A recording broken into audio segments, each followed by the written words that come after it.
And now, please welcome back to the stage NCCI Chief Actuary Donna Glenn, and joining her, NCCI Practice Leader and Senior Actuary Nadej Bernard.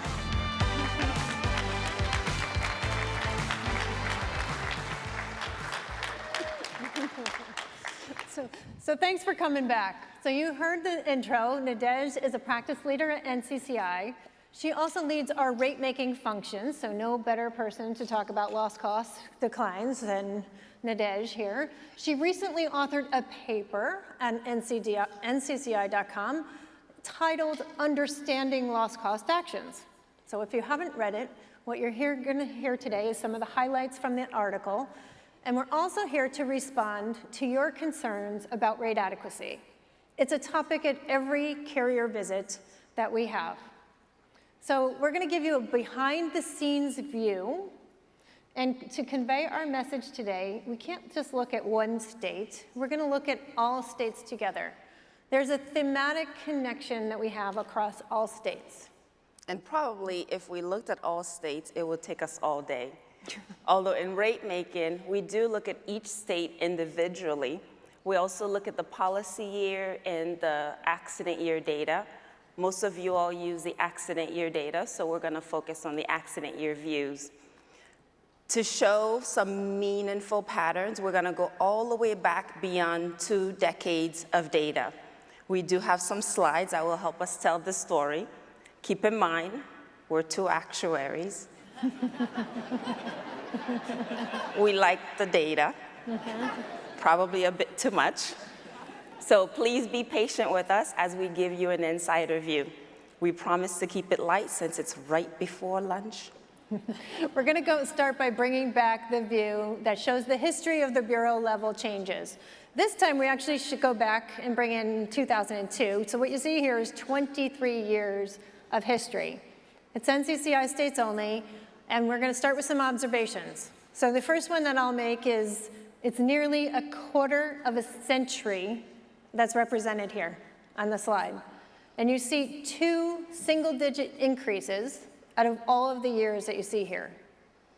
And while we see decreases throughout, they're clearly more pronounced in the last decade. So that's what we're here to talk about. And one additional clarification. When we do rate making, we look at actual loss activity and compare that to the designated statistical premium. So this is a DSR premium generated if we were to use NCCI's loss cost or rates. That's a bit different than the net written premium and direct written premium that we showed during the state of the line, as that's companies' premium charge premium after they've added their expenses, margin, and then departure for loss costs. Our focus today will be to give you a view of the portion of premium dollars that are needed to cover just losses. So that's a good point, because highlighting the DSR premium and that it's different. So we're really talking about the portion of the premium that covers losses, and think of it this way, that it's the loss cost or rate times the payroll. That's the essence of that. At the highest level possible, how do you summarize what we see here across 2 decades? So I'll summarize with a couple of statements. 1, the interaction between wages, frequency, and severity are all key to explaining the decreases. And as we have our dialogue today, we'll see that steady decreases in loss costs are probably considered expectation for the workers' comp line of business, because the system is functioning well. So when the system is functioning well, we probably would expect that loss costs would be decreasing. Let's expand on those 2 statements. Again, we'll use some slides to kind of keep us up to pace here.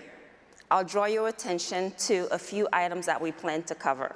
Payroll. Payroll is important because it impacts premium. We're also going to cover our loss drivers, frequency and severity. We'll put it all together with a loss ratio view as we compare losses and premium for the last 2 decades. This will help us understand the drivers of premium, the drivers of losses, and how these 2 have been moving together year after year. So first things first, let's start with payroll because it's unique to workers' compensation. It drives both the premium side as well as the indemnity benefit side. So what role does payroll play in the declines? Payroll is unique as an exposure base because it's inflation sensitive as we're calculating workers' comp premium. So think of another line of insurance, for example, commercial auto. That uses number of cars or number of car years. So the exposure base is not automatically adjusted with some type of inflation factor. Therefore, in order for the premium to increase, the rate would need to increase. Payroll, on the other hand, naturally increases. And as payroll increases, workers' comp premium will naturally increase as well. So if losses are not keeping pace with the same type of increases, loss costs will need to be adjusted to keep premium and losses in balance. Now, that partly provides us one of the reasons why we might see decreases in comp.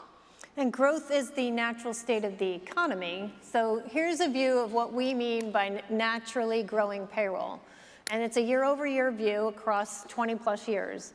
So it's no surprise that it moves up and down, but we only see one instance here where payroll actually declined year over year. That was back in 2009 at the time of the Great Recession. So to your point, we see that here, that payroll is naturally increasing. And that's not a function of workers' compensation, that is a function of the economy, and the economy is growing naturally. So let's drill down on the components of payroll, wages and employment. Yes. So we'll take a look at the two main components and see how they're behaving. Average weekly wage changes are in orange, and then employment is in blue. Average weekly wage changes are strong contributors to the increases that we see in payroll. It's been stagnant, like you said, in 2009, similar to payroll here. The majority of the time, we see that average weekly wage changes are actually increasing by more than 3% per year. We have to keep in mind that the benefits, the wages also determine an injured worker's benefits in the form of wage replacement. So, it increases with the wages as well. So in the state of the line, we did see, though, back to 2009, that wages were drastically outpacing the costs that we were seeing, right? Yeah. And another component of payroll is employment. That's in blue. Over the last 2 decades, in blue, you'll see that employment is going down in 3 periods: 2002, 09 to 10, and then again in 2020. All of those 3 time periods correlates to some type of recession around this particular period. So otherwise, every time we look at employment, that is also growing. Natural state of the economy. So that covers the payroll side. All else being equal, premiums will increase as payroll naturally increases. But we all know that nothing is all else equal. So we see frequency is declining. And losses are impacting by rising costs. Medical, roughly 2% in the latest year. Indemnity, 5%. So when wages naturally increase, we have also seen that frequency, to some degree, is naturally decreasing, somewhat as a function of premium as our denominator, but also the sheer number of claims has declined. So let's transition to frequency next.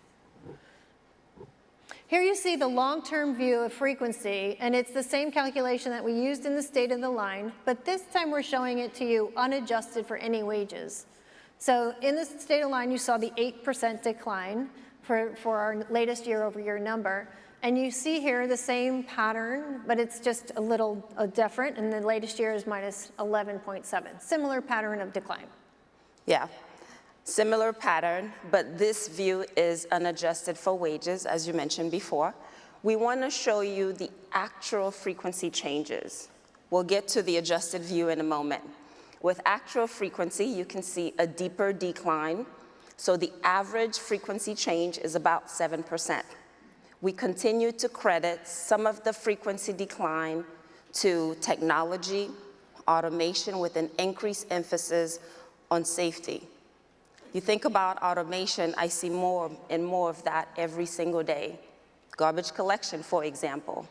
Nowadays, you'll notice that trash cans are automatically attached to garbage trucks, removing some of the manual process that's involved.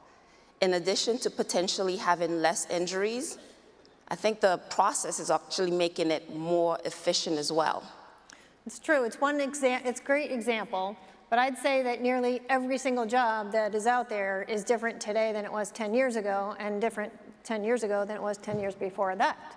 So technology and automation are making the riskiest parts of jobs less risky.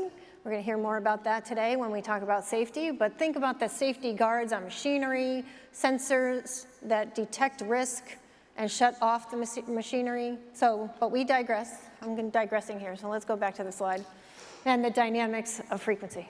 Yes, we'll highlight a few things. The main components of frequency, again, are claims over premium. Remember, employment is growing, average weekly wages continue to increase.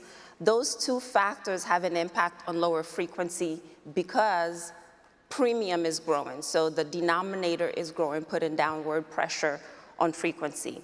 Yet, despite the increases in wages, increases in employment, the actual number of claims has continued to decline as well over the last 2 decades, driving frequency further down.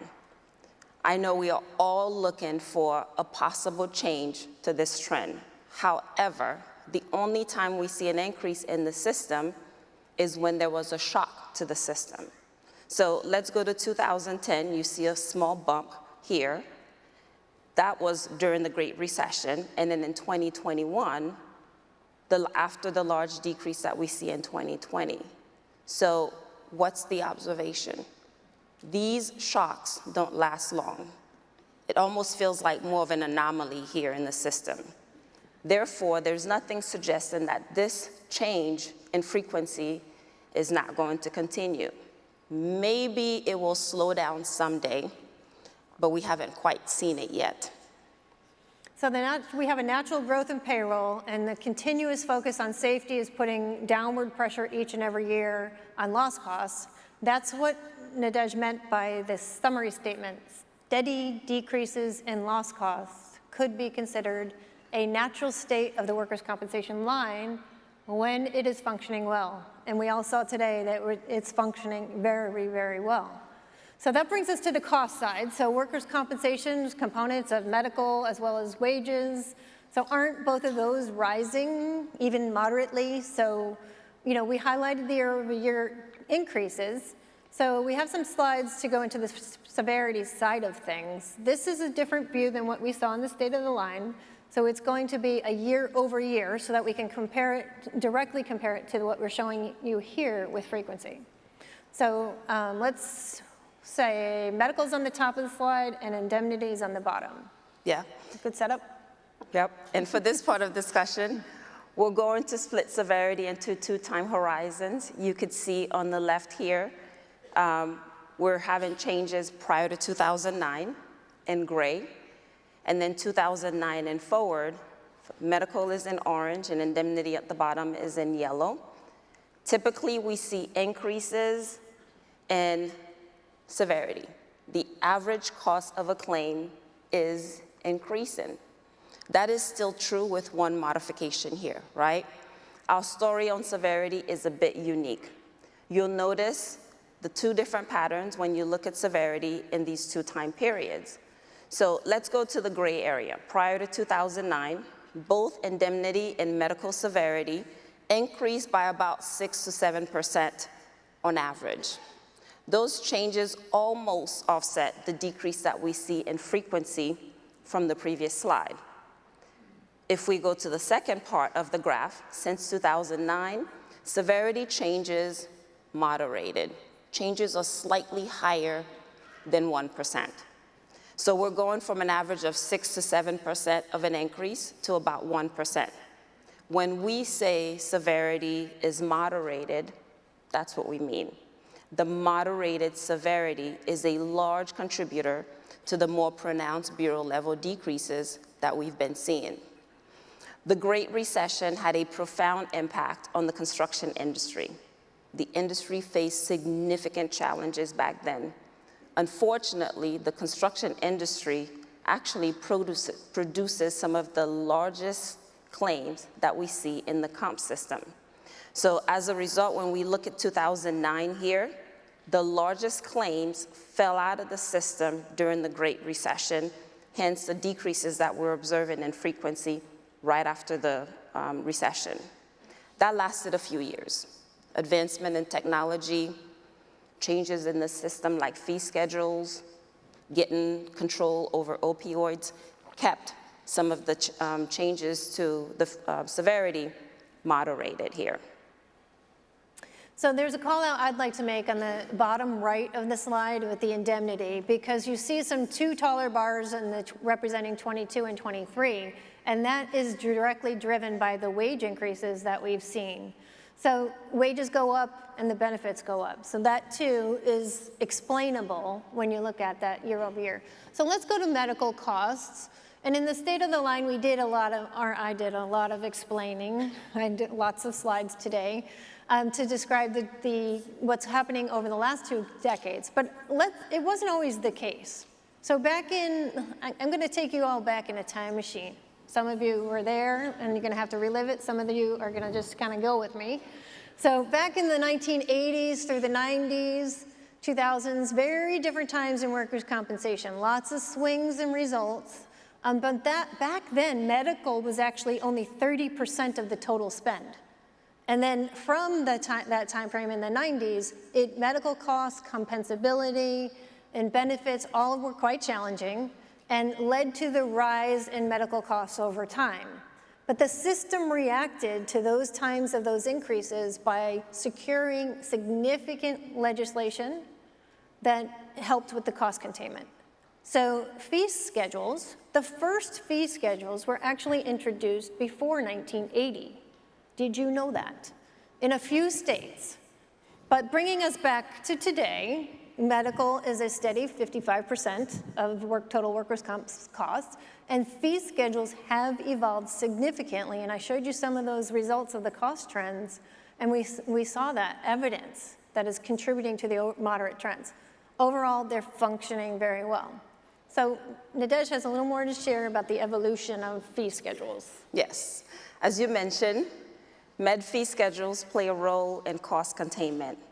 We continue to show you the slide that breaks up medical severity and gives you a view of which one actually impacts the system the most. Physician services, that makes up 40% of medical costs.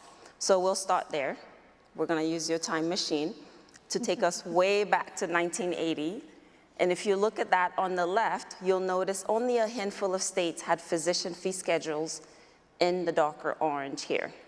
If we fast forward 20 years, on the right, you can see that the darker orange here, most states implemented some type of physician services fee schedule by 2000. And physicians is that largest component, but today we have fee schedules that cover most medical expense categories: the inpatient, the outpatient, ambulatory surgical care, as well as drug formularies. It's safe to say that this is contributing to the overall workers' comp system's maturity. So we have another visual brings us to some current days. Yep. So in this view, we're taking the 5 main categories that you mentioned and going back to 2010 and then 2020. Fee schedules are important. How they're constructed is also important and actually play a role in cost containment. So reimbursements under fee schedules based on a percentage of charges are free to increase as charges are increasing. So for our conversation, we're going to focus on non-charge-based fee schedules for NCCI states only.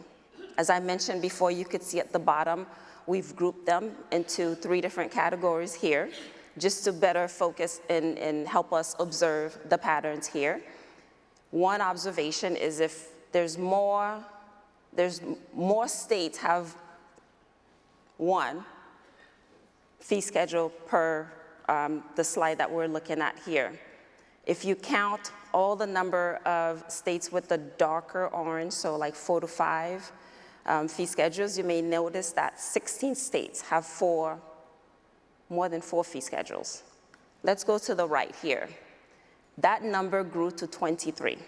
That's over the last 10 years in the darker orange. And that's the best example of system maturity that we've seen in the last 10 years. And I think it's also important to note that fee schedules are maintained regularly and with annual changes as well as biennial changes. And for more than a decade, we've now had the benefit of the medical data call, which has enabled us to do very detailed analysis on those changes that when they happen. That gets embedded into the loss costs and rate filings. And in some cases, if the impact is large enough, it could create a benefit-only change for us. So it's worth noting that we did price medical fee schedules back in the 80s and the 90s, but the medical data call today gives us the power of the information and data to be much more precise and much more accurate. So switching gears, let's talk about wage inflation. Let's come back and see how how it impacts the loss drivers of frequency and severity once we wage adjust. So we think this view is actually going to shed some light on this idea that workers' compensation has negative trends. Not positive trends, but negative trends. So Nadej, what happens when we adjust for wages?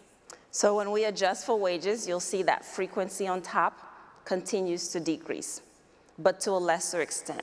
This is the view that you shared during the State of the Line presentation, because you could see the -8 here on the right. What's interesting is the severity component. Before, we showed you indemnity and medical severity separately. In this view, we're bringing them together to make our discussion a little easier. When we adjust for actual wage inflation, you'll notice that the actual severity change for the second part of the graph is negative. It's approximately -2%. This showcases the result that wages are growing faster than costs. So both loss drivers, frequency on top, severity at the bottom, after adjusting for wages, are negative. So we're not saying that severity is decreasing. We're saying that the increases in severity are less when you compare that to wages. And I'll say it a little differently because we are saying that wages are outpacing the increases in severity. So we showed this view in the State of the Line that adds the indemnity and the medical severity together, showing a total severity view adjusted for inflation. And the key point there was to show you the continuous decline in total severity since 2008. And it's nearly 2% per year. And the last part of the process, when we bring in frequency and severity together, we're going to show you the overall impact to loss ratios over the time horizon, because that's how we do rate making, is looking at loss ratios. So first, some of the math. Let's show the math that frequency times severity equals the loss ratio. And starting with frequency, number of claims divided by premium, severity, number of the dollars of loss divided by the number of claims. And if you simplify the math and cancel out the number of claims, you get the loss ratio and the losses divided by premium. So Nadej, take from here. Sure. So this slide is our last number slide. I know some of you are like, thank you. It's very similar to the severity slide we looked at before, because you could see on the left, the gray area here is prior to 2009. And then if you go to the right, the purple area is after 2009.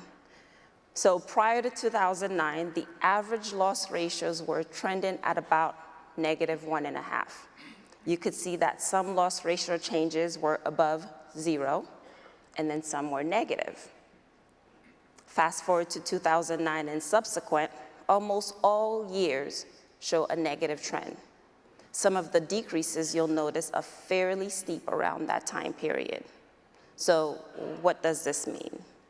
It means that despite the increases in loss costs, experience continue to improve. I think it's despite the decrease. Okay. Decreases in loss costs. Did I say increases? Decreases in loss costs. experience continues to improve. And then losses are consistently coming in less than premium, driving further decreases in bureau level changes. So loss ratio trend for workers' compensation is often negative, as we've seen in these 2 decades, when we consider all of the dynamics at play, right?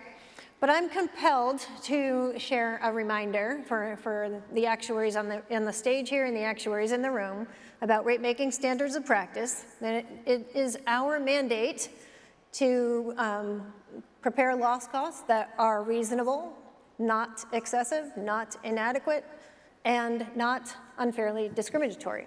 And our mandate at NCCI is actually to make sure that the loss costs and the loss portion is adequate and all of those other things. So let's recap. We saw that the inflation-sensitive nature of workers' compensation exposure-based payroll naturally increases premium. All else being equal, it puts downward pressure on loss costs. So frequency continues to decline, also putting downward pressure on the loss costs. And severity increases have been moderate, so much so that the wage inflation has outpaced severity. So what did Nadej say earlier? What did you say? When the system is functioning well, steady decreases in loss costs are considered to be a natural state of the workers' comp line of business when the system is functioning well. That's key point. Key point. All of this seems to be very good news for the system. However, we are vigilantly looking for where it could get out of balance. And so at least in these 2 decades that you see, the shocks to the system have created very temporary imbalance. And so we feel confident that with all of the data we have, especially the freshest medical data call and indemnity data call, that we have the tools to detect changes, and we will respond accordingly when we see them. So keep in mind that what we shared today was the aggregate view of all states, but we know that every state has a story. And that story could be different by state, for sure. So Nadej and I will be around the conference later today, tonight, tomorrow. So if any of us catch us, if you want to chat about this topic or any other topic you might have, thank you for listening. And together we hope that this session brought you additional transparency into the world of rate making without the need to become an actuary. So, so thanks and enjoy lunch. Thank you.